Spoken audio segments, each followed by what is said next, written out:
Sunday afternoon, May 17, 2015. Twin Peaks restaurant in Waco, Texas. What started as a meeting between motorcycle clubs turned into the deadliest gang shootout in modern American history. 9 people dead, over 170 arrested. All of it happening in broad daylight, in front of families eating lunch. At the center of the chaos, the Bandidos Motorcycle Clubs are weekend warriors playing dress-up. They're wrong. The Bandidos are something else entirely. They are one of the most dangerous criminal organizations in America, and they've been operating right under our noses for almost 60 years. It all started in 1966. A Vietnam veteran named Ronald Eugene Chambers came home from war and couldn't find his place in the world. So he created his own. In a garage in San Leon, Texas, he founded the Bandidos Motorcycle Club. But here's what makes this story different. Chambers wasn't some misguided vet looking for brotherhood. He was a convicted murderer, and that murder, that's what built his reputation. That's what drew men to follow him. From that single garage, the Bandidos spread across America, then across the world. Hundreds of chapters, thousands of members. What started as a small-town motorcycle club became an international criminal empire worth millions of dollars. Today, they're linked to drug trafficking, weapons dealing, and murder. The FBI calls them organized crime. The Texas Department of Public Safety ranks them as one of the most dangerous gangs in the state. What you're about to hear contains graphic details of real violence and murder. These aren't Hollywood stories. These are documented crimes that destroyed real lives and terrorized entire communities. But to understand how a brotherhood became a killing machine, you need to meet the man who started it all, and the murder that made him a legend. Here's what most people don't know about Ronald Eugene Chambers. Before he ever started the Bandidos, he was already a killer. 1972, 6 years after founding his motorcycle club, Chambers was convicted of murder. This wasn't some bar fight gone wrong. This wasn't self-defense. This was cold-blooded killing. And it happened while he was already leading the Bandidos. Think about that for a second. The man who created this so-called brotherhood was a convicted murderer. Violence wasn't something that crept into the organization later. It was there from the beginning, built right into the foundation. Chambers came back from Vietnam in 1965 carrying more than just war stories. Like a lot of veterans, he struggled to fit back into civilian life. The brotherhood he'd known in the Marines was gone. The sense of purpose, the tight bonds with other soldiers, all of it was missing. But Chambers wasn't content to just drift. He had a plan. March 1966, that garage in San Leon, Texas.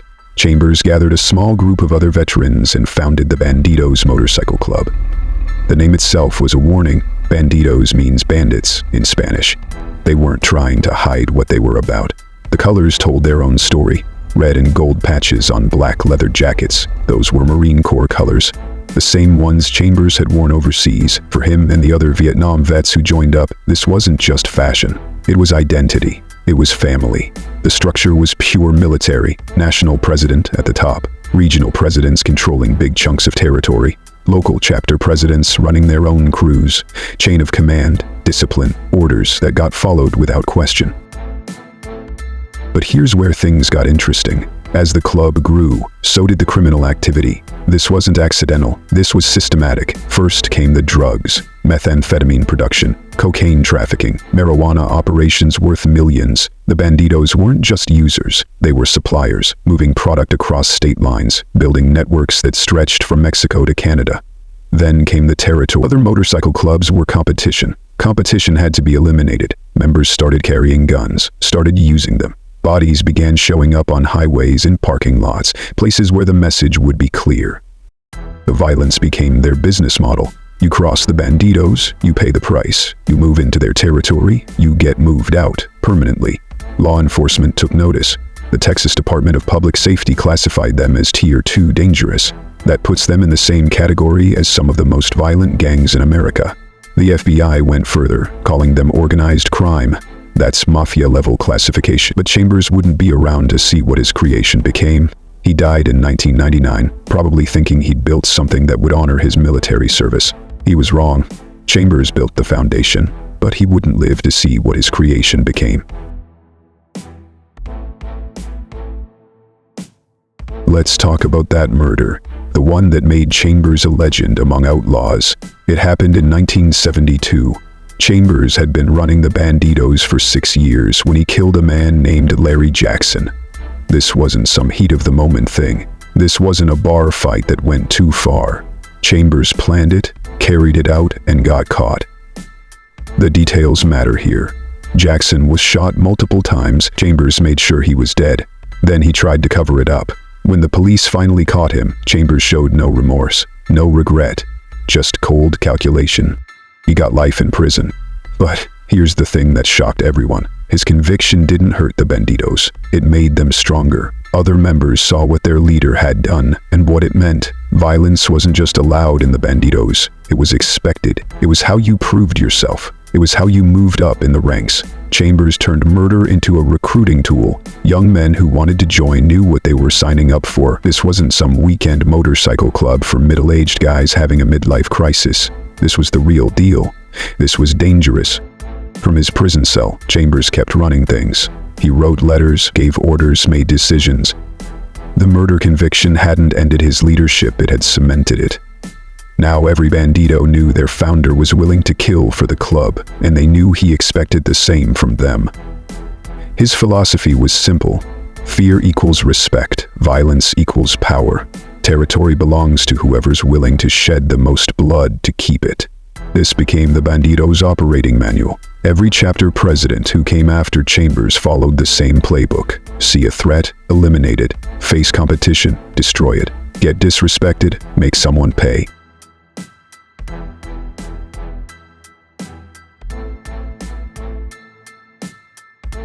Chambers died in prison in 1999, but his influence didn't die with him. Every major decision the Bandidos made after that, every murder, every bombing, every act of retribution, it all traced back to what Chambers had taught them. He'd shown them that violence worked, that killing could solve problems, that fear was the best way to control people. The leaders who followed him took those lessons and ran with them. They perfected what Chambers had started. When Chambers stepped down, he handed power to a man who would make bombing rival clubs look routine. Ronald Hodge didn't just follow in Chambers' footsteps, he perfected them. They called him Stepmother because he took over when Chambers went to prison. But there was nothing motherly about what Hodge brought to the table. He brought bombs. 1984. Federal investigators uncovered a plot that showed just how far the Bandidos had evolved under Hodge's leadership. They weren't just fighting rivals anymore, they were planning to blow them up. The conspiracy involved multiple Bandidos members across different chapters. The target? Members of rival motorcycle clubs who'd dared to operate in what the Bandidos considered their territory. The plan was simple: plant bombs, kill rivals, send a message. This wasn't some drunk plan hatched in a bar. This was military-level planning, target selection, timing, coordination between chapters. Hodge had taken everything he'd learned in the military and applied it to organized crime. The feds caught them before the bombs went off, but the message was already sent. The Bandidos weren't just willing to kill individuals anymore. They were willing to commit mass murder to protect their territory. Hodge got convicted for conspiracy to commit murder, but by then the damage was done. He'd shown every other outlaw motorcycle club in America what the Bandidos were capable of. The rules of engagement had changed forever. Under Hodge, the gang wars became more calculated, more deadly. Other clubs started hitting back harder because they knew the Bandidos weren't playing games anymore. Bodies started piling up across Texas highways. The Cossacks, the Homiedos, the Mongols. All of them became targets in Hodge's expansion plan. Territory wasn't negotiated anymore. It was taken. And if you didn't give it up willingly, you got removed permanently. But Hodge's bombs were nothing compared to what was happening in the chapters. In Katy, Texas, one president was building a resume that would shock even hardened investigators. Meet John Pfeffer, Katy chapter president, and according to federal prosecutors, one of the most dangerous men in America. 2025. The indictments came down like a hammer. Murder, arson, drug trafficking, racketeering, money laundering. If there's a serious crime in the federal codebook, Pfeffer's name is probably attached to it. But here's what makes his case different. This isn't some street-level criminal who got lucky. This is a chapter president who turned his piece of suburban Houston into a criminal empire. The Katy chapter under Pfeffer wasn't just a motorcycle club. It was a business. They moved methamphetamine by the pound, cocaine by the kilo. They laundered money through legitimate businesses. They collected protection money from local dealers. And when someone didn't pay, when someone tried to compete, that's where the murder and arson charges come in. Federal agents spent years building their case against Pfeffer. Wiretaps, surveillance, undercover operations. What they found was a criminal organization that operated like a corporation, with Pfeffer as the CEO. The indictments paint a picture of systematic violence. When a rival dealer tried to set up shop in Katy, his house burned down. When a former member tried to quit the club, he ended up dead. When local business owners refused to cooperate, they got visits from armed bandidos. Pfeffer's case represents everything law enforcement fears about modern outlaw motorcycle gangs. They're not just criminals anymore. They are criminal enterprises with business plans, territory maps, and profit projections. The feds call it organized crime. Pfeffer's lawyers call it persecution. The victims call it terror. While Pfeffer was building his criminal empire in Katy, another member was earning a reputation that made other bandidos nervous. David Vargas earned 2 nicknames in the Bandidos, Break Check and First Time. Both names came from the same place, his willingness to kill. The charges against Vargas read like a horror movie script. Multiple counts of murder, attempted murder, conspiracy to commit murder. This guy didn't just kill people, he made a career out of it. Here's what made Vargas different from other bandidos. Most members saved violence for business, territory disputes, drug deals gone wrong, disrespect that needed to be answered. Vargas seemed to enjoy it. Court documents describe incidents where Vargas hunted down targets like he was going to war. He didn't just shoot people and leave. He made sure they were dead. He sent messages. He wanted other people to know what happened and who did it. Other bandidos started calling him when they had problems that needed permanent solutions. Got a rival who won't back down? Call Vargas. Got a witness who might talk? Call Vargas.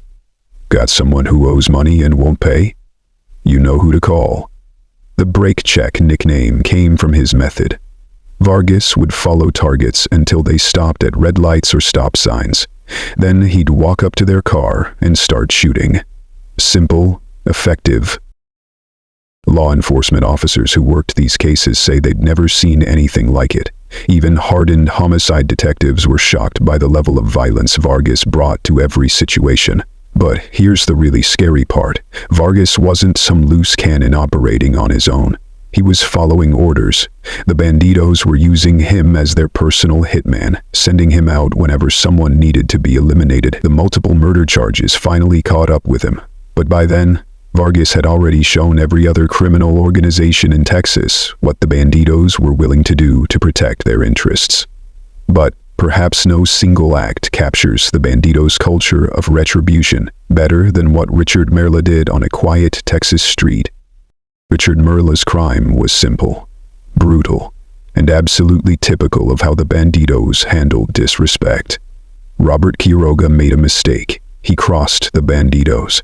Maybe it was a drug deal gone wrong, maybe it was something he said, maybe he just looked at the wrong person the wrong way. It doesn't matter. What matters is what happened next. Merla found Quiroga on a street in Texas. No witnesses around, no cameras, just 2 men, and one of them wasn't going home. Merla didn't use a gun, he used a knife. And he didn't just stab Quiroga once or twice, he kept going until Quiroga was dead. Then he left the body where other people would find it, where other people would see what happens when you cross the bandidos. The murder was personal, violent, designed to send a message to anyone else who might be thinking about challenging the club. Merla got caught. DNA evidence, witnesses who saw him near the scene, a trail of evidence that led straight back to him. But catching him was just the beginning. During the investigation, police uncovered Merla's history with the bandidos. This wasn't his first violent crime. It wasn't even his second or third. Merla had been the club's enforcer for years, handling problems that required direct solutions. The pattern was always the same. Someone crossed the club, Merla got sent to deal with it. The problem disappeared. Permanently. Court records show a career built on violence, assault, armed robbery, intimidation, and now murder. Each crime more serious than the last, each one approved by Bandidos leadership. Merla got life in prison for killing Quiroga. But his conviction revealed something bigger. The Bandidos weren't just tolerating this kind of violence. They were ordering it. They were rewarding it. They were building their entire reputation on it. These men didn't operate in isolation. Their violence was building towards something unprecedented in American gang history. May 17, 2015, Twin Peaks restaurant in Waco, Texas. What was supposed to be a meeting between motorcycle clubs turned into the deadliest gang shootout in modern American history. The Bandidos arrived first, over 100 members from chapters across Texas. They came armed. They came ready for trouble. They came expecting a fight. The Cossacks showed up looking for the same thing. What happened next lasted less than 10 minutes, but it changed everything. It started in the parking lot. Words were exchanged. Someone threw a punch. Then someone pulled a knife. Then someone else pulled a gun. Within seconds, the parking lot erupted into chaos. Bandidos shooting at Cossacks. Cossacks shooting back. Bullets flying in every direction. People diving for cover behind cars, under tables, anywhere they could find shelter. The police were already there. They'd been watching. They'd been waiting. When the shooting started, they moved in, but by then it was too late to stop what was happening. 9 people died in that parking lot, all of them gang members, Bandidos and Cossacks mostly. Men who'd been at war for years, finally settling it with bullets. Over 170 people were arrested at the scene, the largest mass arrest in Texas history. Pickup trucks loaded with weapons, pounds of drugs, evidence of conspiracy that had been building for months. The images went national within hours, bodies covered with sheets in a restaurant parking lot. Hundreds of bikers in handcuffs, a crime scene that looked like a war zone. Waco changed everything, not just for the Bandidos, but for every outlaw motorcycle club in America. The violence had finally gone too far. The public attention was too intense. Law enforcement had all the justification they needed to crack down hard. The federal response was swift and devastating. Within months of Waco, major indictments started coming down. RICO cases targeting the entire Bandidos organization. Conspiracy charges that could put leaders away for life. Asset forfeiture cases designed to bankrupt the club. The Anthony Benish murder case showed how far federal investigators were willing to go. Benish was a former member who'd been cooperating with law enforcement. In 2006, someone shot him through his kitchen window with a sniper rifle.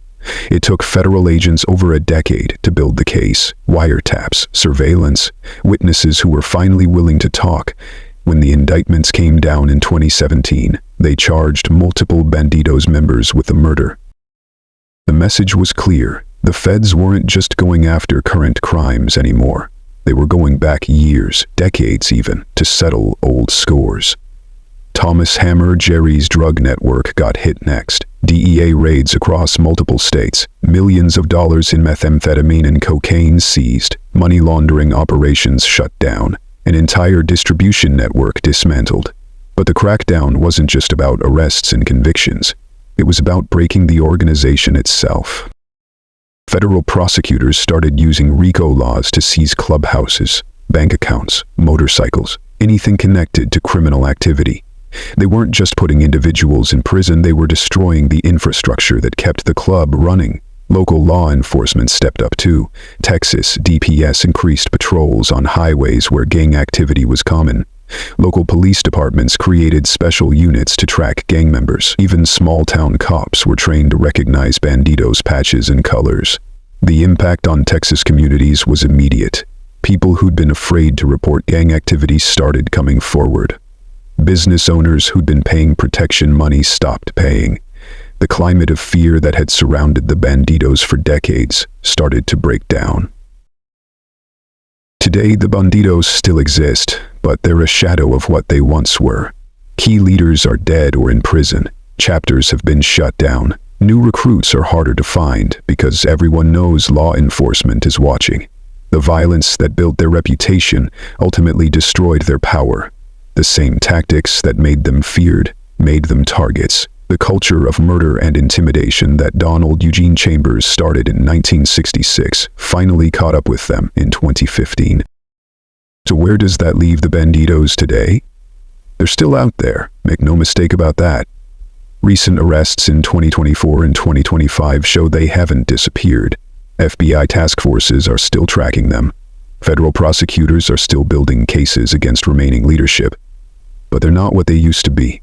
The organization that once controlled territory across multiple states now operates in the shadows. The club that once recruited openly now struggles to find new members who aren't already on law enforcement's radar. The leadership structure that made them so effective has become their weakness. Every time someone rises to a position of power, they become a target. Every time they try to rebuild, federal agents are watching. Every time they plan something big, someone talks. Here's what the Bandidos really changed, though. They forced law enforcement to evolve. Before the Bandidos, motorcycle gangs were treated like local problems, bar fights and drug deals that local cops could handle. The Bandidos showed everyone that these organizations could become national threats, international threats. Now there are federal task forces dedicated specifically to outlaw motorcycle gangs, multi-agency operations that share intelligence across state lines, RICO laws that treat these clubs like organized crime families. The Bandidos made law enforcement realize that a motorcycle club patch could be just as dangerous as a mafia pin. But here's the question that keeps investigators up at night. Can an organization built entirely on violence actually survive without it? The Bandidos' power came from fear. Their territory came from intimidation. Their money came from criminal enterprises that required constant violence to maintain. Take away the violence, and what's left? Some experts think they'll fade away, that the younger generation isn't interested in the lifestyle, that the constant law enforcement pressure will eventually break them completely. Others aren't so sure. They point to the international chapters that are still operating, the criminal networks that are still generating money, the culture of violence that's been passed down through generations of members. The truth is, nobody knows for certain. What we do know is that the Bandidos left a mark on American crime that won't be erased anytime soon. They showed how a small group of men with motorcycles and military training could terrorize entire communities for decades. They proved that organized crime doesn't always wear suits and ties. Sometimes it wears leather jackets and rides Harley-Davidsons. The story of the Bandidos is a warning about what happens when violence becomes a way of life, about how quickly a brotherhood can turn into a criminal empire, about the price that communities pay when law enforcement falls behind the criminals they're chasing. What do you think? Can organizations like the Bandidos be completely eliminated? Or will there always be groups of men willing to use violence to get what they want? Let us know in the comments. And if you have suggestions for other true crime stories you'd like us to cover, we're always looking for new cases that need to be told. But the Bandidos weren't the only ones. Next time, we'll explore how their biggest rivals, the Hells Angels, built their own empire of violence,